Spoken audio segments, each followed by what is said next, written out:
എന്നോട് പറഞ്ഞു ഞാൻ അടിക്കണത് വെയിറ്റില്ല എന്ന് ഒരാളെ വെച്ചിട്ട് അടിക്കട്ടെ, വലിയ സ്പീഡിൽ അടിക്കുന്നത്. ഇത് പതുക്കെ അടിക്കുള്ളൂ. എടാ ഓള് തെറിക്കും. എടാ ഓളൊക്കെ തെറിച്ച്. ഇനി ഇത് നിങ്ങൾ പതുക്കെ അടിക്കണെന്ന് പറഞ്ഞത് എങ്ങനെയാണ് ഈ പതുക്കെ അടിക്കുക? ഇതിലപ്പുറം നിങ്ങളൊന്ന് അടിക്കോ? എന്താ പറയാ, ഇതിലപ്പുറം നിങ്ങളൊന്ന് അടിക്കോ? ഇതെങ്ങനെ പതുക്കെ അടിക്കണതാ? റിട്ടം വരുന്നതാ. എങ്ങനെയാണ് ഈ പതുക്കടിക്കാന്ന് പറഞ്ഞത്? 300 സ്ക്വയർ ഫീറ്റ് അല്ല, 130 സ്ക്വയർ ഫീറ്റിന്റെ ഡോം നിങ്ങൾക്ക് അവൈലബിൾ ആണ്. അത് ഓഫർ റേറ്റ്. ഇപ്പൊ കയറുന്ന കണ്ടെയ്നറിൽ നിങ്ങൾ അഡ്വാൻസ് തരികയാണെങ്കിൽ നിങ്ങൾക്ക് ഇത് 5 ലക്ഷം റുപ്യക്ക് ഡോം മാത്രം കിട്ടും. ഫുള്ളി ഫർണിച്ചർ ആണെങ്കിൽ 5,50,000.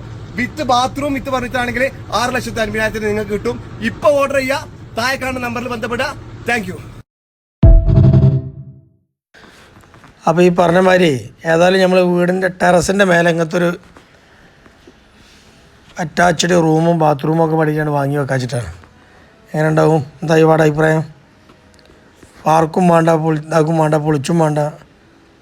മേലെ ഒന്നായിട്ട് സീറ്റാണ് ഇടുക. എന്നിട്ട് അതിൻ്റെ പുറമെ ഇതേമാതിരി ഒരു ബാത്റൂമും റൂമും ഫിറ്റ് ചെയ്യും.